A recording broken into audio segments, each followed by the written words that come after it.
বাইরেটা মুচমুচে আর ক্রাঞ্চি, ভেতরটা একদম পুরে ঠাসা।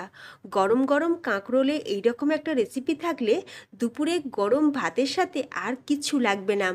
অসাধারণ খেতে লাগবে। ডাল ভাত হোক বা ঘি ভাত হোক, কাঁকরোলে এই পদটা দিয়ে একদম জমে যাবে। নমস্কার, বেঙ্গলি পাকশালায় তোমাদের সকলকে স্বাগত। দারুণ স্বাদে কাঁকরোলে এই রেসিপিটি বানানোর জন্য এখানে আমি কাঁকরোল নিয়ে নিয়েছি। আর এই রেসিপিটার জন্য কাঁকরোলের সাইজটা একটু বড় সাইজ হলে বেশি ভালো হবে, তাহলে রেসিপিটা দেখতেও ভালো লাগবে আর বানাতেও কিন্তু ভালো লাগবে। তো দেখো, আমি এরকম একটু বড় সাইজের কাঁকরোল নিয়ে নিয়েছি। আর যেহেতু কাঁকরোলে খোসার দিকটা এরকম কাঁটা কাঁটা, তো সেই জন্য আমরা কি করব, একটা সবজি পিলা দিয়ে খুব ভালো করে খোসাটাকে ছাড়িয়ে নেব। তোমরা চাইলে কিন্তু বটি দিয়েও এই কাজটা করে নিতে পারো।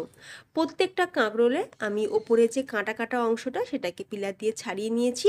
নেওয়ার পর কাঁকরোলটাকে একবার ভালো করে জল দিয়ে ধুয়ে নিলাম। গোটা অবস্থায় কাঁকরোলটা আমি ধুয়ে নিয়েছিলাম, তারপর যেহেতু খোসাটা ছাড়িয়েছি সেই জন্য আরও একবার কাঁকরোলটা ভালো করে ধুয়ে নিয়েছি। এবার এই জলটা ফেলে দিয়ে কাঁকরোলগুলোকে আমরা এইভাবে দু টুকরো করে কেটে নিচ্ছি। আর তোমরা দেখে বুঝতেই পারছো কাঁকরোলগুলো কিন্তু বেশ কচি। এই রেসিপির জন্য কাঁকরোলগুলো একটু কচি হলে বেশি ভালো হবে। কাঁকরোলগুলো কাটা হয়ে গেছে। এখন কড়াইতে বেশ খানিকটা পরিমাণে আমি একটু জল গরম করতে দিয়েছিলাম। জলটা গরম হয়ে যেতেই কাঁকরোলগুলো দিয়ে দিলাম আর অল্প সামান্য নুন দিয়ে চাপা দিয়ে আমরা কাঁকরোলগুলোকে একটু ভাপিয়ে নেব। খুব বেশি কিন্তু একদম নরম করে ফেললে হবে না। আমি মিডিয়াম ফ্লেমে 7 থেকে 8 মিনিট কাঁকরোলগুলোকে ভাপিয়ে নিয়েছি। এখন গ্যাসের ফ্লেমটাকে অফ করে দিয়ে এইরকম একটা ছাঁচা দিয়ে আমরা কাঁকরোলগুলোকে জল ঝরিয়ে তুলে নিলাম। নিয়ে এখন এইরকম একটা বোলের মধ্যে রেখে দিয়েছি। এবার কাঁকরোলগুলো যখন পুরোপুরি ঠান্ডা হয়ে যাবে তখন কি করব, কাঁকরোলগুলো পুরোপুরি ঠান্ডা হয়ে যাওয়ার পর একটা চামচের সাহায্যে কাঁকরোলের ভেতরের যে বীজ সেটাকে আমরা বার করে নেব। যেহেতু আমরা কাঁকরোলটাকে ভাপিয়ে নিয়েছি সেই জন্য দেখো বীজটা কিন্তু খুব সহজেই বেরিয়ে গেল। একই রকমভাবে প্রত্যেকটা কাঁকরোলের ভেতরের এই যে বীজগুলোকে আমরা বার করে নেব। আরও একটা করে তোমাদের দেখিয়ে দিচ্ছি। করা কিন্তু ভীষণ সহজ। ছুরি দিয়ে করার দরকার নেই, একটা চামচ দিয়ে করলেই কিন্তু খুব সহজ হবে কাঁকরোলের ভেতর থেকে বীজটা বার করার। তো দেখো, সবকটা কাঁকরোলের বীজ আমার বার করা হয়ে গেছে। এরপর একটা মশলা রেডি করব। একটা গ্রাইন্ডিং জারের মধ্যে দিয়ে দিচ্ছি বড় চামচের 1 টেবিল চামচ কালো সর্ষে, 1 টেবিল চামচ পরিমাণে সাদা তিল। সাদা তিলের পরিবর্তে তোমরা কিন্তু পোস্ত ব্যবহার করতে পারো। এবার কালো সর্ষে আর তিল প্রথমে আমরা শুকনো একটুখানি গ্রাইন্ড করে নেব। খুব ভালো করে এগুলোকে একটু গুঁড়ো করে নেওয়ার পর দিয়ে দিচ্ছি ওই হাফ কাপ পরিমাণে নারকেল। এখন নারকেল দিয়ে দিলাম, এর সাথে দিয়ে দেবো কাঁচা লঙ্কা। ঝাল তোমরা যে যেরকম পছন্দ করো সেই অনুযায়ী কাঁচা লঙ্কাটা ব্যবহার করবে। একদম অল্প সামান্য জল দিয়ে মশলাটার আমরা সুন্দর করে পেস্ট করে নেব। তবে তার আগে দিয়ে দিচ্ছি 2 চামচ পরিমাণে চিনি আর স্বাদ অনুযায়ী লবণ। লবণ আর মিষ্টিটা কিন্তু এই সময় দিয়ে দিতে হবে। আর একটু মিষ্টি কিন্তু অবশ্যই দেবে, মানে একটু চিনি অবশ্যই দেবে, এতে করে টেস্টটা কিন্তু ভীষণ ভালো আসবে। আর দিয়ে দিলাম ওই 1 চামচ পরিমাণে কাচ্চিখানি মাস্টার্ড অয়েল। সর্ষের তেল এটা কিন্তু দিয়ে খুব ভালো করে পেস্ট করে নিয়েছি।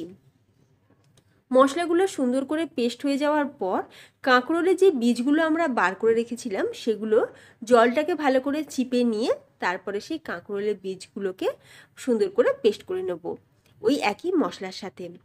তো তোমরা দেখতেই পাচ্ছ সব কিছু আমাদের কিন্তু খুব সুন্দরভাবে পেস্ট হয়ে গেছে। এখন এই পুরটা আমরা কাঁকরোলের ভেতরে একটা চামচের সাহায্যে ভরে দিচ্ছি।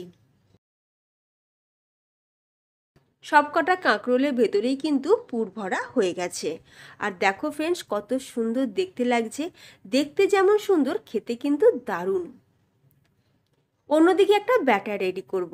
একটা মিক্সিং বোলের মধ্যে নিয়ে নিচ্ছি 2/3 কাপ পরিমাণে বেসন, হাফ কাপ পরিমাণে চালের গুঁড়ো।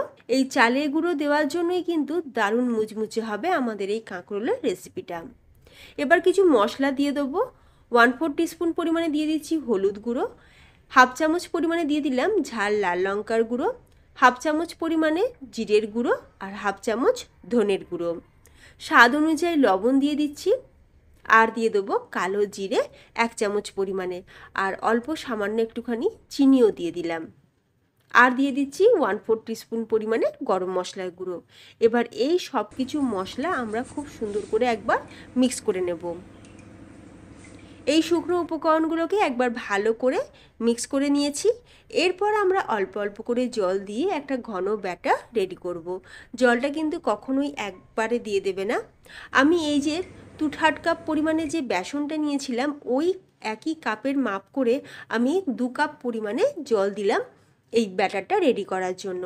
2 কাপ জলেতে কিন্তু আমাদের ব্যাটারটা একদম পারফেক্ট তৈরি হয়েছে।